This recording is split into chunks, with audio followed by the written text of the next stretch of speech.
हिंदू बर्बाद हो रहा है, सनातनी बर्बाद हो रहा है, बड़ी बड़ी कथाएं हो रही हैं, वक्ता हेलीकॉप्टर में घूम रहे हैं जी, बड़े बड़े पंडाल लग रहे हैं, 2-2 करोड़ के पंडाल, 10-10 लाख की भीड़। क्या हो रहा है? हिंदुओं का कुछ लाभ हो रहा है क्या?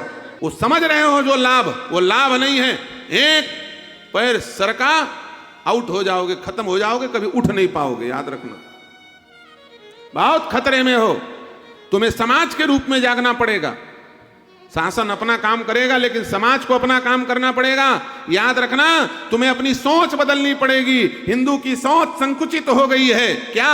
हिंदू बोलता है मैं आमदनी बढ़ाऊंगा, मैं रुपया कमाऊंगा और आमदनी बढ़ा करके क्या करूंगा, रायपुर के बड़े भारी सबसे फेमस सोसाइटी में एक बंगला खरीदूंगा 25 करोड़ का।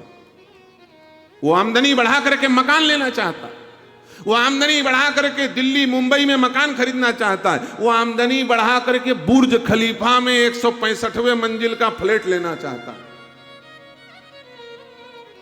ये हिंदू के विनाश का कारण है, याद रखना। तुम आमदनी बढ़ा करके एक मकान लेना चाहते हो, और जो तुम्हारे दुश्मन हैं वो आबादी बढ़ा करके पूरा देश लेना चाहते हैं। ये उनकी सोच है, इच्छा। इसलिए इच्छा करनी है तो छोटे से 3000 स्क्वायर फुट के मकान की इच्छा मत करो, अखंड भारत की इच्छा करो, जो आपके पूर्वजों ने इच्छा की थी कि जहां सिंधु नदी बहती है, जहां पर भगवान मनकामनेश्वर बैठे हैं कुशद्वीप में, जहां पर शुक्राचार्य भगवान ने तपस्वी शुक्राचार्य जी महाराज ने तपस्या की थी, मृत संजीवनी विद्या मनकामनेश्वर महादेव को प्रसन्न करके, वो भूमि भी हमारी थी। हम वहां तक भारत को अखंड बनाएंगे, ये भाव रखो, और उतने बड़े देश को हम लेंगे। सप्तद्वीपवती धरती हमारी थी, उसके बारे में सोचो। 3000 फुट के प्लाट के बारे में सोचोगे ना तो खत्म हो जाओगे। वो आबादी बढ़ा के देश लेना चाहते हैं, तुम आमदनी बढ़ा के मकान लेना चाहते हो। ये सुपर कंप्यूटर खराब हो गया है, वायरस आ गया है, इसमें इस वायरस को दूर करने की जरूरत है।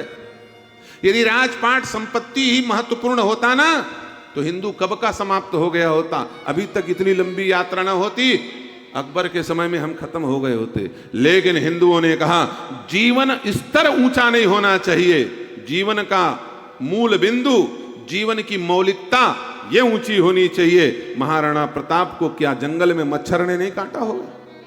क्या उस चक्रवर्ती सम्राट को जो सोने की पलंग में दास दासियों के बीच में 56 भोग खाता था, क्या उस महाराणा प्रताप को घास की रोटी खाते समय अंदर पीड़ा नहीं हुई होगी?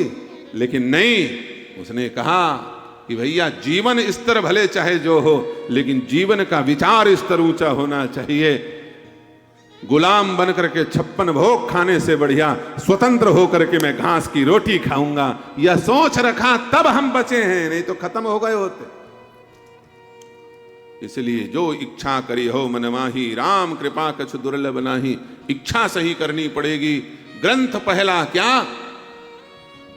निगम, दूसरा अगम, और तीसरा पुराण। पुराण कितने हैं? 18 पुराण हैं, 18 उप पुराण हैं, 18 महापुराण हैं, 18 उप पुराण, पुराण, अति पुराण, 72 पुराण हैं हमारे। जिसमें से जब खिलजी जैसे दैत्य भारत पर आए और नालंदा तक्षशिला जैसे विश्वविद्यालयों को जलाया, तो हमारे 22 लगभग जो रिसर्च के विषय थे वो जल करके राख हो गए। सारे पुराण कथा सुनाने के लिए नहीं है, बहुत सारे पुराण जो है ना वो रिसर्च बेस है। ये यान बनना, ये हवाई जहाज बनना, वायुयान बनाने की कलाएं, ये सब हमारे ग्रंथों में लिखी हैं, उनको जला करके राख कर दिया। तो सोचो, जिस सनातन धर्म में 72 पुराण हो, जिस सनातन धर्म में 129 उपनिषद हो, सैकड़ों सहस्त्रों रामचरितमानस जैसे दिव्य ग्रंथ हो, उस सनातन धर्म के कंपटीशन में कोई आगे निकलेगा? आसपास भी फटकने की किसी की क्षमता नहीं है। और उन सारे ग्रंथों को तुलसी बाबा ने निचोड़ करके इस छोटे से सहज सरल रामचरितमानस में लिख दिया। क्यों? क्योंकि भैया देववाणी सबको समझ में नहीं आती है, तो महादेव की वाणी में लिख दिया। महादेव की वाणी क्या है? जो सबको सरलता से समझ में आए। महादेव महादेव क्यों है? क्योंकि बाकी देवताओं का अलग अलग प्रोटोकॉल है और महादेव का कोई प्रोटोकॉल नहीं है। वो सबके लिए सुलभ हैं, वो एक ब्राह्मण के लिए भी सुलभ हैं और जंगल में रहने वाले हमारे आदिवासी वनवासी के लिए भी सुलभ हैं। वो गौरी गौरा बोल करके उनकी पूजा करते हैं। उनके लिए जाओ, कोई नियम नहीं, पहुंचो, एक लोटा जल, सारी समस्या का हल, हर हर महादेव चढ़ाओ, काम मिल जाए। तो जो जितना सरल होगा, जो जितना सहज होगा, जो जितना सुप्राप्य होगा, वो उतने ऊंचे स्तर पर पहुंचेगा। इसलिए रामचरितमानस सबके लिए पढ़ने और सुनने में ग्राह्य है। ऐसे इस रामचरितमानस जिसमें सभी ग्रंथों का सार लिखा है, तुलसी बाबा ने इसकी व्याख्या नहीं की कि योग्य संत महापुरुष इसकी सही व्याख्या समयानुकूल करते रहें।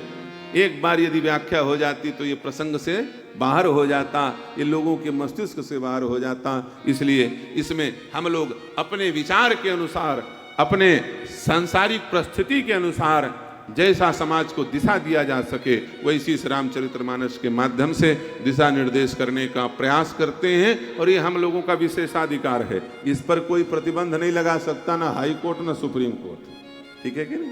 या तो बैठ करके वही लोग रामचरितमानस बोले, या तो जो बोल रहे हैं उनको बोलने दें। बोलिए सियावर रामचंद्र की। तो